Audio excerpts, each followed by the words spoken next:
This episode of Dispatches from Planet Albany is brought to you with support by New York State United Teachers, which represents more than 600,000 educators and school related professionals in New York.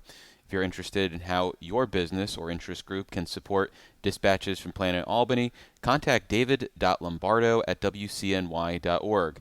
And if you're interested in personally supporting the show, visit capitalpressroom.org/donate.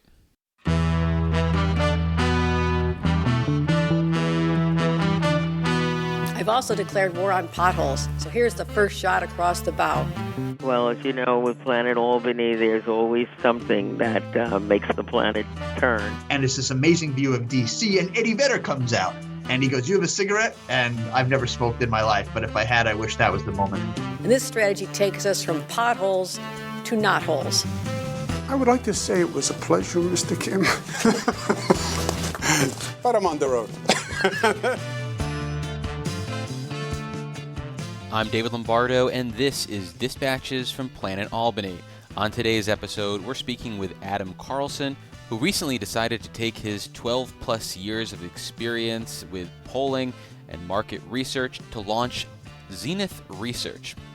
Adam caught my attention with his nonstop tweeting around the New York City mayoral primary and the fact that I am just interested in hearing from pollsters. Here's our conversation. Well, thanks for joining us, Adam, and congrats on launching your own polling firm. Before we get into your new venture, can you talk about some of the work you've done over the past decade plus to get to this point where you were ready to step out on your own? Yeah, well, thanks for having me. I'm excited to be here.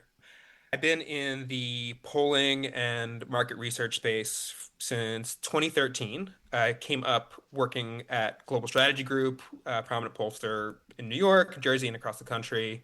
Was on the data team there, so doing a lot of like the heavy methodology work, sampling, weighting, processing, segmentation, stuff like that.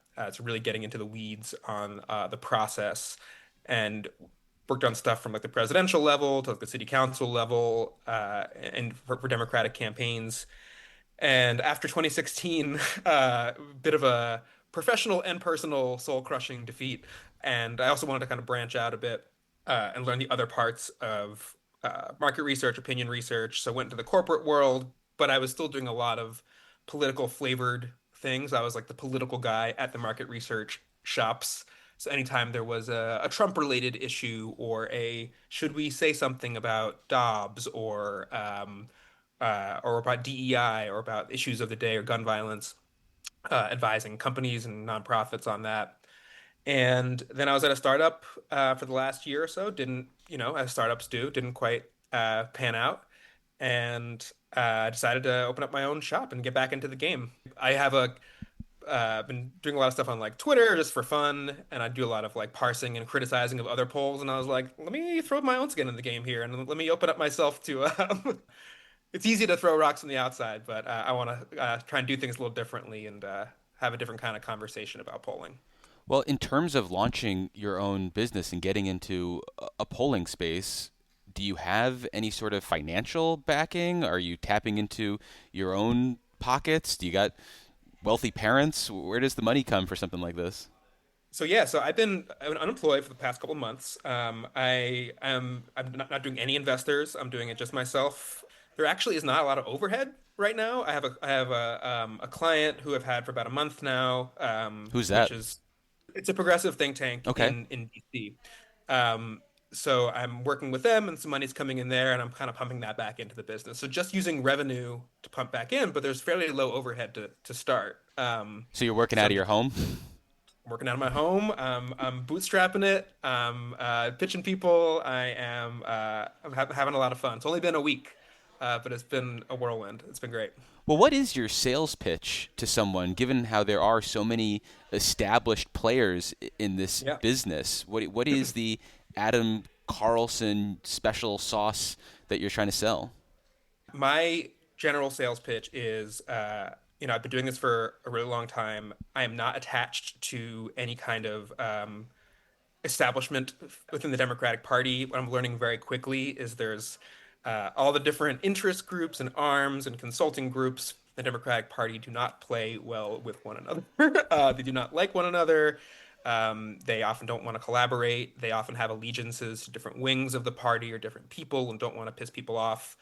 And they also are a bit more conservative about trying out new things. So part of what I bring to the table is methodological rigor. Like I would rather someone do one really methodologically rigorous, like intense, like large sample size, multiple languages, test out, ask questions in different ways, like getting to the root of issues versus just focus on the horse race, like earlier in a Hmm. campaign. Understand the geography, to understand the like at the county level or the zip code level or the sub-demographic level, rather than like let's do five tracking polls at the end of a race to see who's up and who's down. Like that doesn't really, that's not really the main purpose of polling for a campaign to me. It's establishing a rigorous understanding of the race that you're running, the dynamics, what is appealing to you, not like tweaking one word here or there in your message, but like what do voters want to hear you talk about? Well, that Who's sounds the like right? the type of polling that like DAC requires assembly candidates to do here in New York when they want to launch a campaign or to show that they're serious. They got to pony up tens of thousands of dollars to do one of those really deep dive polls. I mean, is that what you're talking about? Yeah, but I think that still a lot of times, and I can't speak for individual pollsters, but just in my experience, a lot of them cut corners, Mm. and will only do like an online opt-in panel, which is hard to get a representative sample there.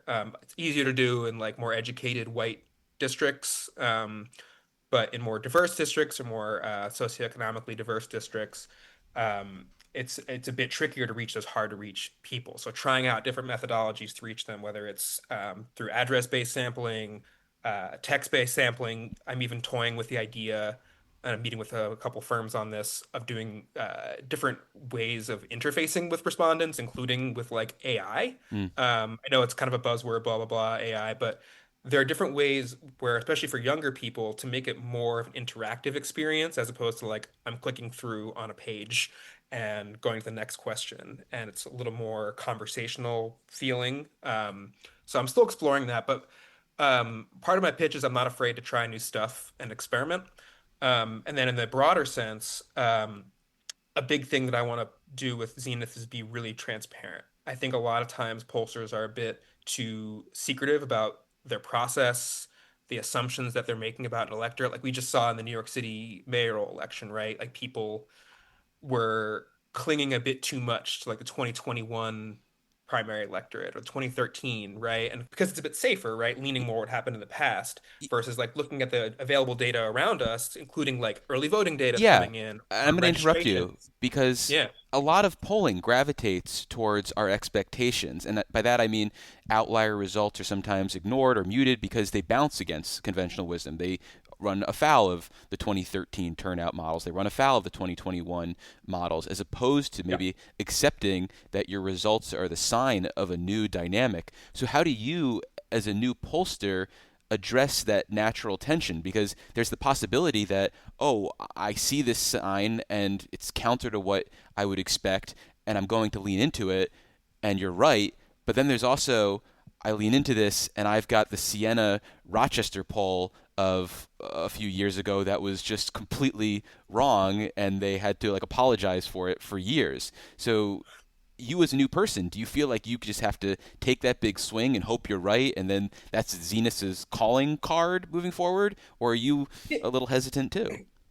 I mean, always hesitant, right? Especially with stuff that's publicly released, Hmm. right? I understand the desire, especially for a new firm kind of trying to make a name for itself. But I would rather take a swing and be wrong and back it up with like Here's why. data informed assumptions, being like, I'm not just like, I'm going to tweak up young voters 6 points because I have a feeling it's going to be up. And it's like, no, I'm looking at new registrations. I'm looking at other like hard or somewhat hard data points that I can point to that. And like with the Mamdani campaign, right? It's no one, it's easy to be like, how do they all get it so wrong? And it's like polling Democratic primaries in off years is extremely difficult.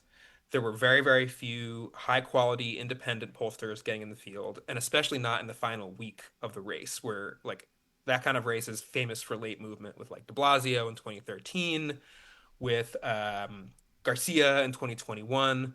If you're trying to get the race like right from an outside perspective, You have to be independent. You have to be really invest extra money and time and resources into reaching people that are hard to reach. Like these first time, like 25% of early voters hadn't voted in a Democratic primary since 2012. Yeah, how do you model for Right. that? I mean, that's crazy. How do you model for that, right? And I'm not saying like, oh, I would have easily like, but right, like taking a bit of a divergence from conventional wisdom and explaining publicly, right, like on social media or in a press release or whatever it is, like, hey, here's how I got here. This could be very wrong, and understanding that like polling is more, it's a lot of science, but it's a lot of art as well. And like kind of leaning into my experience and making assumptions, and sometimes it'll be, wow, I was the only one that was right, or a lot of times like, wow, you were off by 15 points. Like as a new firm, I'm more willing to take those swings Hmm. and do things a little bit differently.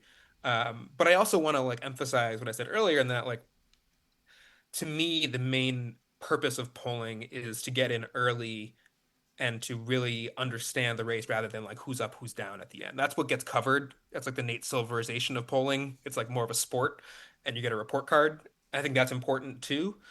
Uh, but I think that for like campaigns and for party committees and whoever else is interested in kind of issue polling and all that, uh, understanding that races are about more than just that So, that number. so are you gonna have to do like a poll and throw it out publicly as sort of the Adam Carlson calling card and say, hey, here's our look at the New York City mayoral election, and if you like this, you can pay us to do your own polling in the future. That is exactly what we're doing right now. And I So. mean, and you talked about though low overhead costs. I imagine a good poll like that is going to cost how much? Yeah, so a high quality poll, and so um, I'm working on one right now. We're not in the field yet of the New York City general election race. Hmm. So it'll be in multiple languages. Uh, it'll be a large sample size, and it will ask all the different contours of the different like permutations of how the general election could go. So a five-way race if everyone stays in, if Cuomo drops and Adams stays in, if Adams drops and Cuomo stays out, or if it's a one-on-one, somehow if they clear the field and it's Mamdani versus Cuomo or Mamdani versus Adams, and then cutting it in a bunch of different directions by demographic questions that aren't usually asked, right? How often you take the subway? Do you rent versus own? Do you own a car? Who did you vote for in 2021? And a lot of other kind of city specific factors. What is your So to answer bagel your order? question, so yeah, I honestly, if it's already too long of a poll. If I could, I'd add more. There was actually one poll by a pro Mamdani group that asked Mets Yankees that I would love to cut the data by. But yeah, it involves a lot of fundraising. So this one, there's no client. So it's reaching out to people who are interested in seeing high quality data and having connections in the New York City space and doing it that way. But eventually, that's more of like I'm not going to make any money off of that. That's just like covering the hard costs. Your bio says you've been trusted by, quote, senior decision makers in the past. So can you name some from your 12 years of working for campaigns and PACs? Because I know Yeah. So Global Strategy yeah. Group has been associated with Spitzer, Cuomo, Hochul. I mean, so have you worked with some of them, and what are some other names? Yeah, so I was more of a pup when I worked I worked at Global Strategy Group, so I was more of a junior employee there. So I was doing a lot of polling. So we obviously doing some client interfacing there, but I'm not going to pretend I was like I'm talking to we did work with Cuomo back when he was governor, and I think Hochul when she was a congresswoman. But doing a lot of the new business work and the marketing work and the data that went into that. In terms of the senior decision maker stuff, that was a lot in the corporate space. So I Mm. did a lot of advising C-suite executives of like Fortune 50 companies, Fortune 500 companies on how to communicate with their employees, how to communicate on DEI, what actions to take, how to respond to Dobbs, how to address things like gun violence and figure out proactive decision making frameworks for when and how to respond to socio-political issues, especially in the Trump era. Because if you respond to everything, it's kind of like you respond to nothing, especially like from 2020 to 2022, where things were super extra chaotic with Dobbs and BLM and things like that. You kind of lose any kind of weight it holds. Yeah, can't So gain like traction. yeah, so like making sure that you're picking your spots. Then there's on some political polling stuff as well, kind of speaking directly with the campaigns, but yeah, that's where a lot of my experience has come from, but also kind of working in the background as a hobby through my like Twitter account and things like that, have come in contact with a lot of like campaigns, campaign managers, worked kind of informally with a lot of Democratic campaigns. Well, how much campaign work is out there? Because a lot of these entities, whether it's the Democratic Senate campaign in New York, which has a relationship with the Parkside Group, which has its own polling arm, or DAC, which obviously has a lot of money to spend, but obviously has pollsters it goes to. It seems like a lot of this money is locked down. So how do you worm your way into this? Are you going to have to work with individual campaigns? Is it trying to tap into that sweet, sweet public financing money that now means that people who didn't have money to spend before can spend on polling? Where do you see your work coming from in the political space, particularly at the state level?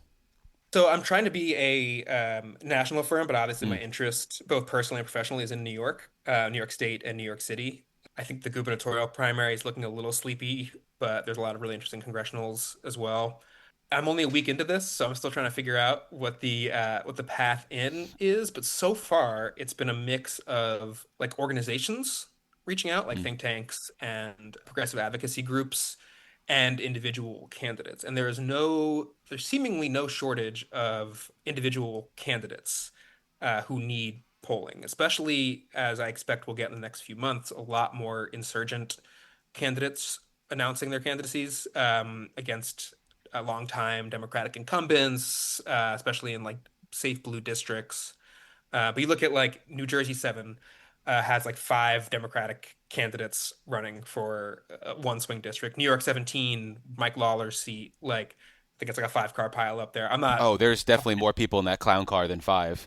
But Oh yeah, yeah, but no, aren't they yeah. all going to want cheap and quick polls? And you're talking about multiple languages They and can trying to really get a deep dive. I mean, it they sounds like you're going to can have to sell out and do these quick polls, with some online samples. they want a quick and dirty poll. They can find somebody else. I'm interested in kind of the bigger fish, people who are willing to spend a little A more. Branzino. Yeah, I mean, look, if it's like that and not making the rent, I'll do it. But like, it's for me what I'm most interested in, and that's why having the kind of backstop of working with more like doing more retainer work for like Hmm. think tanks and stuff, where I have a baseline of money coming in, so then I can kind of pick and choose, ideally, if there's enough demand. Who knows, right? If an opportunity present itself, kind of waiting and picking campaigns that are more or organizations that like want to do these deep dive work. 'Cause that's what I'm most interested in. Again, I don't know if it's good business. I think it's probably better business wise to do these cheap, quick polls and just make do and go with quantity, but I'd rather go with quality and kind of establish a brand of being a bit more like, look, I can refer you to five firms that'll do a fine job with this, right? But if you really want to get into the weeds and understand this and you have the capital for it, I would love to help, even if it means I make a little less money. Need help keeping track of the legislative session? Wish you had an extra set of eyes at the Capitol? New York State Watch does all of that and much more. Discover New York State premier legislative intelligence service by visiting nystatewatch.net or contacting Shane King at statewatch.com to learn more. Do you have a threshold for candidates or campaigns that you won't work for? Is there a litmus test that someone needs to pass to match up with your own ideology? Not a formal one. It's mostly gut. Would you work for a Republican? No, Would you work never. for a conservative Democrat? In a swing district, yes, but not if there are if not, there are more progressive candidates in a race who I think can win. My number one ideology is above anything else is defeating as many Republicans as possible. My second ideology behind that is finding the most progressive candidate that can win. There are going to be these far left candidates that I may agree with on a lot of issues that I think are too far to the left for a district, and maybe they need polling too, and that's fine. But what I'm looking for is the most progressive candidate that can win and that will stand up for progressive principles, but also be palatable enough to actually get into office and win. So I'm like a pragmatic progressive, but no, I would not work with a Republican and I would not work with a conservative Democrat if there are better options in the race. Thinking about progressive messaging, the thing I've taken away from the Democratic firing squad that has emerged in the wake of Zohran Mamdani's victory is how short-sighted or blinders that some moderate Democrats have like the Tom Swazis of the world when they are preemptively disowning Zoran Mamdani, same thing as our governor is doing right now here in New York, as opposed to trying to find some sort of common ground to tap into the enthusiasm that he has built up. Is there a way as a pollster for you to make the case that, hey, Kathy Hochul, you can still talk affordability while not embracing socialism and ride Zoran Mamdani's coattails? I mean, how do you think about all this? I have to be a little careful. As much as I would like for her to sweat in the Democratic primary for governor, I don't know if Delgado has the juice to do it. He's not We'll Zoran see. Mamdani. No, although he's trying to capitalize on the, as he should, the kind of the outsider insurgent energy behind it. Although he's just, I don't know, he's a Hudson Valley middle of the road Democrat. Yeah, It's it hard feels to, inorganic to a certain degree. right. He's a person who tried to navigate the first Trump presidency in Yeah, Congress. and in a swing district, and was a good candidate for that, mind you. And he would want me to say it was 90% white as well. I'm required to Yeah. say that under law. I mean, it's true. It's a very white district. So I think there's two different angles, right? Like Hochul is favored, right, to win. I assume she's running against Stefanik, right? Hochul is obviously favored, especially in a blue leading environment, and I think she's kind of leaned into some better, more fighter instincts of late. But it's not. She needs to do really well in New York City to win, and to win with a mandate. Like she won by a paltry margin against Zeldin 3 years ago, and that hurt her politically, including in Albany, I think, too, with just how much juice that she has from the public. And she's not term limited if she wins again, right? So she's going to want to keep her political capital high. Running up the margin in New York City, she needs New York City. And she needs to not just win it, but like have people turning out big for her. So fully shunning him, Mamdani, is not a good strategy. She does need to keep a fairly, like, I'm not a socialist, I'm a capitalist, I am a doer, I want to make sure. But stonewalling his entire agenda is just going to make a lot of enemies here.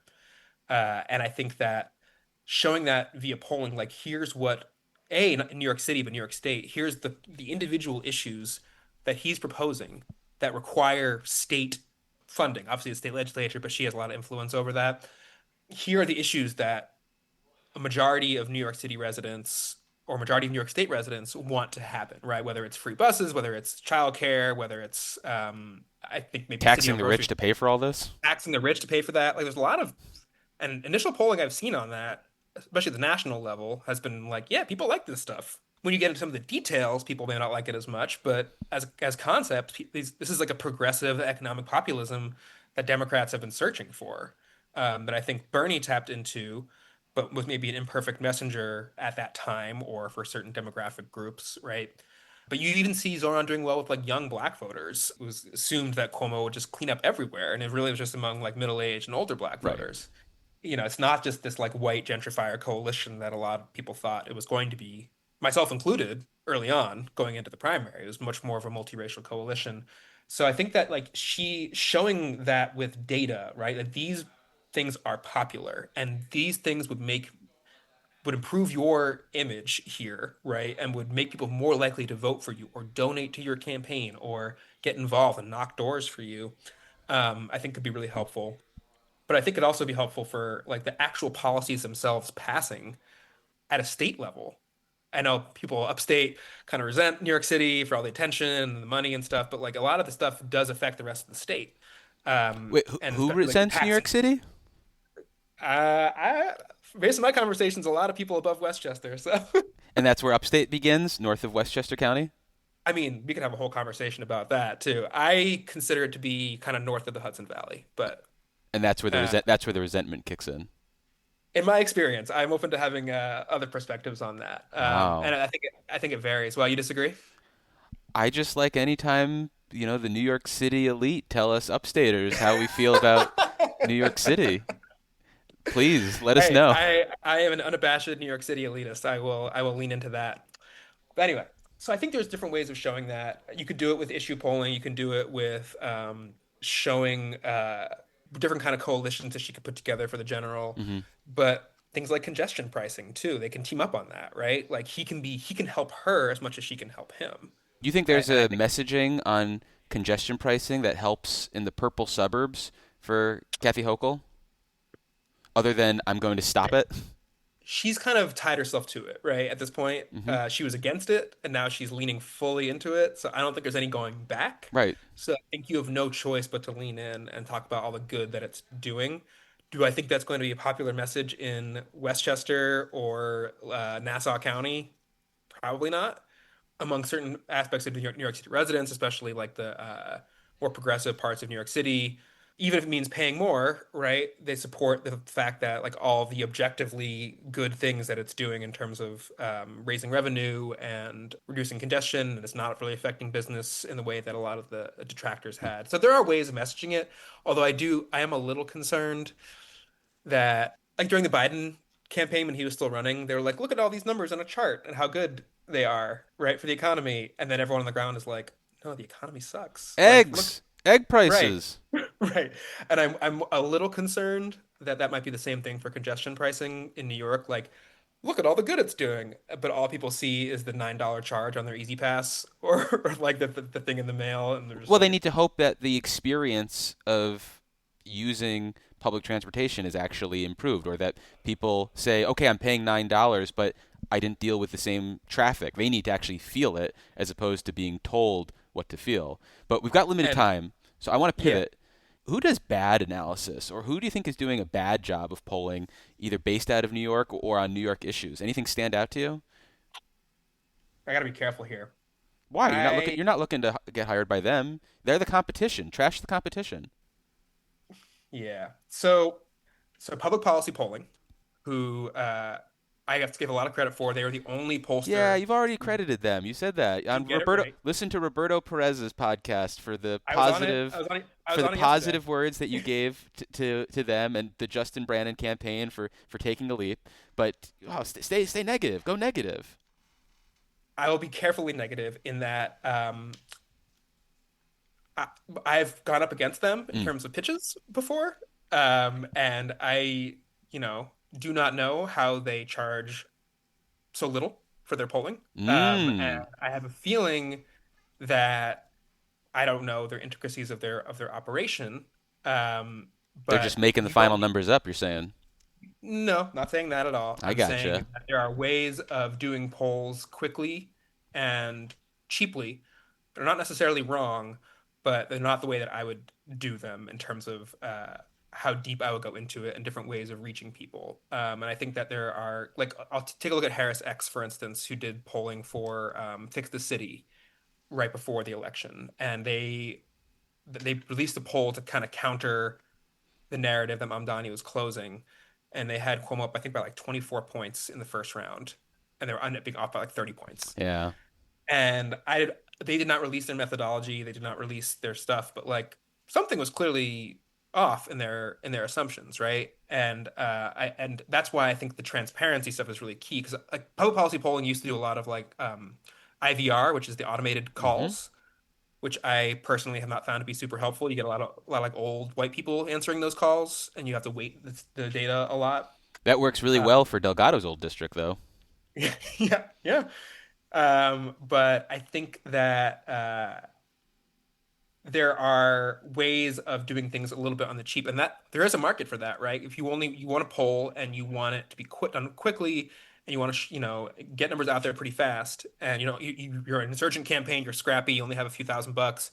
I think they're a really good option. But what I'm trying to do is something a bit more involved and intricate than that. And again, there's no right or wrong way to do it. I would just do things a lot differently and be transparent about it. Like I don't know how PPP is. I don't. I think they're not doing IVR, the automated stuff anymore. But like I don't know what their process is, and I'd like to have a more open conversation about what our process is. And that's what I plan on talking about that publicly on social media. Yeah, you're For all folks over social media right now. You got to take a break from Twitter or X. I know. It's like, are you're taking a It's a marketing. quantity It's a over marketing. quality It's a marketing tool position? now for me, so I gotta keep it up now. It's a Uh, lot. You tweet a lot. yeah, I do. Probably a problem, but it's a lot of fun. So again, I don't want to get in the practice of shitting on other pollsters, but I would say that my approach Shitting would on be a the little, competition. yes, yeah. I gotta be more of a ruthless capitalist. I'm too collegial, I guess. Mm. How'd you come up with the name Zenith? I've always loved the word, You've loved the and word Zenith for how long? Is like yeah, I a like young Zenith child? and I don't know, since my 20s, I'd say, so maybe the last like I don't know 10 years or so. Zenith and Nadir, I don't know how you pronounce it. Nadir, The Nader. nadir? Yep. It's one of the words that I read a lot but don't hear a lot. And obviously I didn't want to do Nadir, A, too close to Ralph Nader, and B, it's the low point. But maybe So you're at your nadir right now. This is the lowest point I of your organization, and you haven't reached the zenith yet. So you could potentially evolve like a butterfly into zenith. that's the goal. Maybe I'll put that on my side. Maybe my new logo will be a little butterfly. Do you think at some But point you'll tell a campaign, sorry, your numbers show that you're at your nadir right now? yeah, that'd be great. I'd love to show that. Maybe with a little photo of Ralph Nader next to it. And then honestly, the URL was available, and I Hmm. was like, let's go. I had a couple ideas. I can't remember what the other ones were, but the URL was available, and I was like, let's go. And what are you doing right now to market yourself aside from your prolific tweeting? How do you get into the room with people, like as we talked about, who already have people that they go to or have never thought about this before? So doing things like this, talking to reporters. Like nine people are listening, and one of them's my mom, so she's not going to pull.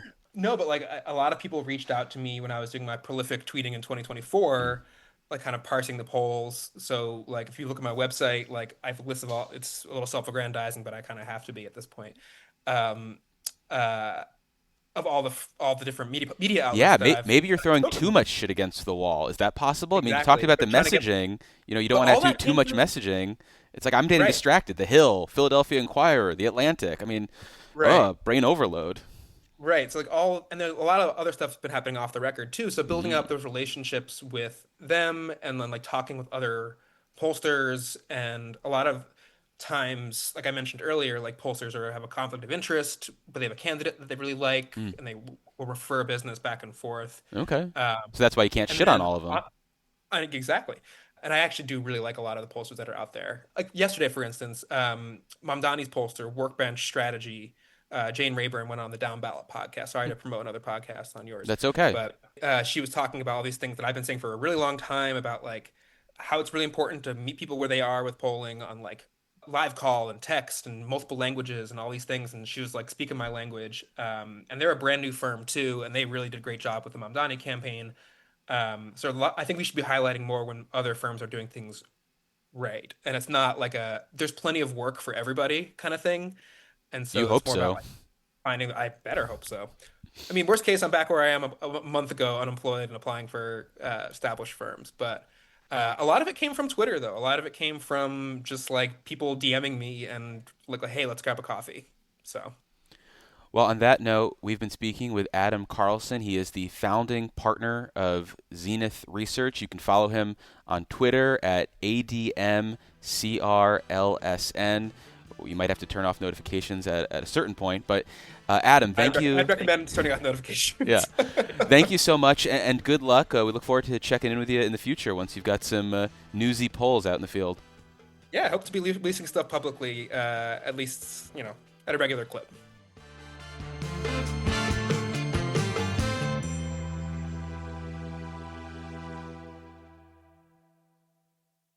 Can I ask what flavor of Celsius that is? Tropical vibes. It was. You like it? I'm a recent Celsius convert, so I'm a you know. BJ's coupon person, whatever my wholesale club has right now, because but hopefully I'm going to go back off hard energy drinks in a week.